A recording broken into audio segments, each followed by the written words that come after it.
Welcome to my channel. இன்றைக்கி என்ன பார்க்க போகிறோம்னா ரவா கேக் பார்க்க போகிறோம்.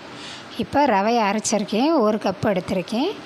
அப்புறம் சீனி 1/2 கப்பு எடுத்து அரைச்சிருக்கேன். பால் 3/4 கப்பு, எண்ணெய் 1/4 கப்பு. இதை ஃபுல்லாக சேர்த்து மிக்ஸ் பண்ணுறேன். இப்போ பேக்கிங் சோடா 1 டீஸ்பூனு, வெண்ணிலா எசன்ஸு லைட்டாக கொஞ்சமாக எடுத்துக்கோங்க. 1/4 கப்பு எண்ணெயை ஊற்றி நல்லா இது பண்ணுங்கள், மிக்ஸ் பண்ணுங்கள். இப்போ உப்பு 1 சிட்டிகை.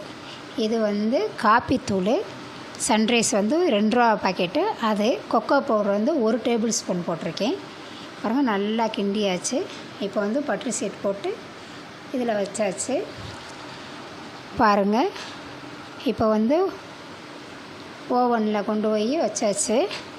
இப்போ 180 டிகிரி செல்சியஸில் வச்சாச்சு. ரொம்ப சூப்பராக வந்துருச்சு. நீங்களும் ட்ரை பண்ணி பாருங்கள். நல்லா வந்திருக்கு. இது நான் தான் பண்ணினானே எனக்கே